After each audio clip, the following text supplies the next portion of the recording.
Assalamualaikum warahmatullahi wabarakatuh. Perkenalkan, nama saya Yolanda Bella Yuniar, NIM T2019-1206. Di sini, saya akan memaparkan hasil laporan penelitian tindakan kelas yang telah saya lakukan di pertemuan sebelumnya. Adapun judul yang saya gunakan yaitu Upaya Meningkatkan Motivasi Belajar Siswa Kelas 8 melalui model pembelajaran Problem-Based Learning pada mata pelajaran PAI, materi makanan dan minuman halal dan haram di SMPN 1 Banyuwangi tahun pelajaran 2021-2022. Adapun latar belakang yang saya gunakan yaitu yang melatar belakangi segala penelitian yang saya lakukan ini yaitu penggunaan metode pembelajaran pendidikan agama Islam di SMPN 1 Banyuwangi masih banyak menggunakan metode tradisional yaitu metode ceramah yang monoton. Kegiatan belajar mengajar selalu yang lebih aktif itu gurunya, sedangkan siswanya hanya sebagai pendengar saja. Oleh karena itu perlu pendekatan pembelajaran yang berpusat pada siswa, yakni pendekatan tersebut memberikan bekal kompetensi, pengetahuan, dan serangkaian kecakapan yang mereka butuhkan dari waktu ke waktu. Sedangkan pendekatan yang berpusat pada pendidik sudah dianggap tradisional dan perlu diubah karena dalam proses pembelajaran tersebut peserta didik kurang aktif, sulit untuk mengembangkan berpikir, kecakapan interpersonal, dan kecakapan adaptasi yang baik. Melihat kondisi tersebut, maka peneliti berinisiatif untuk memberikan metode pembelajaran yang aktif dan inovatif, serta memantau peningkatan motivasi belajar peserta didik. Peneliti menggunakan metode yang berbasis masalah. Jadi peneliti melakukan penelitian tindakan kelas yang berjudul penerapan model pembelajaran problem-based learning guna meningkatkan motivasi tersebut. Kemudian rumusan masalah yang saya gunakan yaitu bagaimana penerapan model pembelajaran problem-based learning pada pembelajaran PAI, materi makanan dan minuman halal dan haram siswa kelas 8 SMP 1 Banyuwangi tahun pelajaran 2021-2022. Dan apakah terdapat pengaruh penerapan model pembelajaran tersebut? Kemudian cara pemecahan masalahnya, di sini saya menggunakan metode pembelajaran berbasis masalah atau problem-based learning. Kemudian tujuan penelitian ini untuk mengetahui penerapan model problem-based learning pada mata pelajaran PAI. Kemudian untuk mendeskripsikan ada tidaknya pengaruh penerapan model pembelajaran problem-based learning terhadap motivasi belajar siswa. Oke.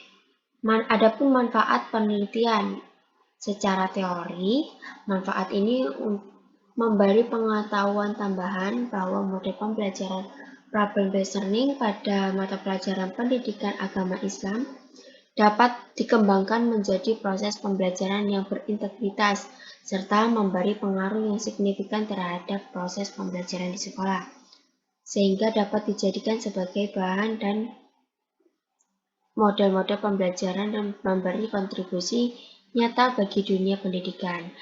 Secara praktis bagi sekolah dan kepala sekolah, hasil ini dapat digunakan sebagai pertimbangan untuk meningkatkan kualitas pendidikan dan model pembelajaran dalam proses belajar mengajar bagi guru mata pelajaran sebagai sarana menerapkan model pembelajaran problem-based learning dalam pembelajaran di sekolah sehingga diharapkan mampu meningkatkan kualitas mengajar guru mata pelajaran. Bagi siswa sendiri diharapkan dapat memotivasi siswa untuk lebih mencintai pelajaran pendidikan agama Islam, sehingga mempermudah mereka dalam proses pembelajaran di kelas. Pendekatan dan jenis penelitian yang saya gunakan yaitu jenis penelitian PTK, yang dilaksanakan sebagai salah satu upaya meningkatkan efisiensi dan kualitas pendidikan, terutama proses dan hasil belajar di kelas. Selain meningkatkan kualitas pembelajaran, penelitian tindakan kelas juga berguna bagi guru untuk menguji suatu teori pembelajaran. Lokasi, waktu, dan subjek penelitiannya saya penelitian di SMPN 1 Banyuwangi. Pelaksanaan penelitiannya dilaksanakan pada tahun semester ganjil tahun 2021-2022. Subjek penelitiannya yaitu peserta didik kelas 8 SMPN 1 Banyuwangi. Gambaran umum, ada jumlah guru dan peserta didik pengajar di SMPN 1 Banyuwangi berjumlah 38 orang, sedangkan peserta didiknya 398 siswa laki-laki dan 456 siswa perempuan. Adapun fasilitas dan media kegiatan belajar yaitu ada masjid, aula terbuka, perpustakaan, laboratorium biologi, laboratorium fisika, laboratorium komputer, laboratorium bahasa Inggris, koperasi siswa, UKS, ruang OSIS, dan lain-lain. Deskripsi hasil observasi. Dari observasi awal dapat disimpulkan bahwa kriteria ketuntasan minimal mata pelajaran PAI kelas 8 yaitu 75. Terdapat kekhawatiran turunnya motivasi belajar siswa kelas 7 yang naik kelas 8 karena menghadapi KKM yang lebih rendah. Penetapan kriteria ketuntasan minimal oleh guru mata pelajaran kelas 8 yang tergolong rendah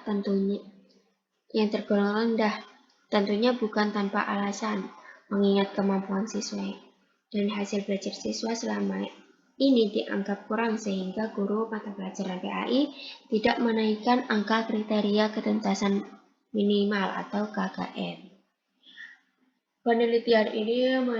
Peneliti menyimpulkan bahwa pembelajaran PAI kelas 8 perlu adanya variasi dalam pembelajaran guna meningkatkan motivasi dan menghindari adanya penurunan motivasi siswa yang baru saja naik pada kelas 8.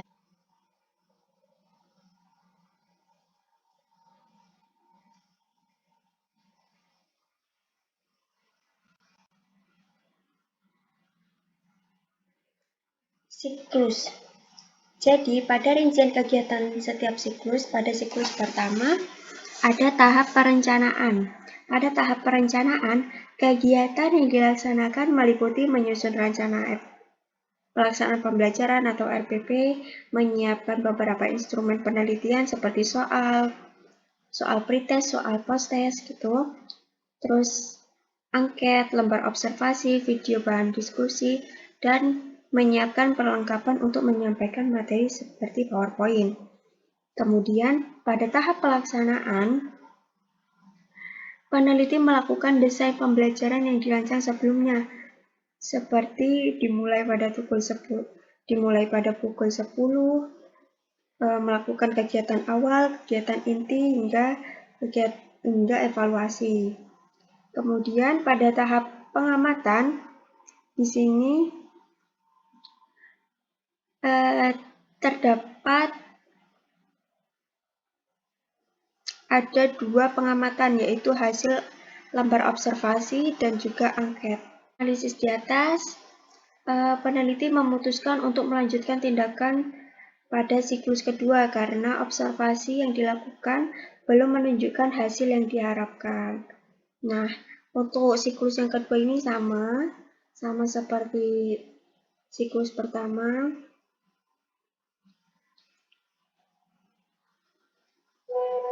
Jadi hasil penelitian observasinya itu di sini ada persentase skor motivasi. Tabel ini menunjukkan bahwa terjadi peningkatan rata-rata skor motivasi pada siklus pertama ke siklus kedua. Terlihat bahwa terjadi peningkatan pada semua indikator dari siklus pertama ke siklus kedua. Hal ini dikarenakan pada saat siklus pertama, peserta peserta didik cenderung bermalas-malasan pada saat mengerjakan tugas, baik kelompok maupun individu. Namun pada siklus kedua, peserta didik terlihat lebih bersemangat karena sebelumnya guru memotivasi peserta didik dan memberi penjelasan tujuan peserta didik mengerjakan tugas baik kelompok maupun mengerjakan secara individu.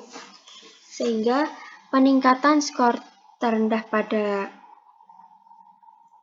pada indikator adanya dorongan dan kebutuhan dalam belajar.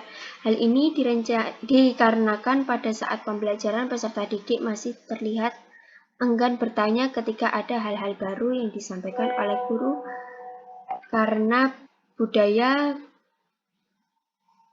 bertanya yang tidak dibiasakan. Kemudian pada hasil angket,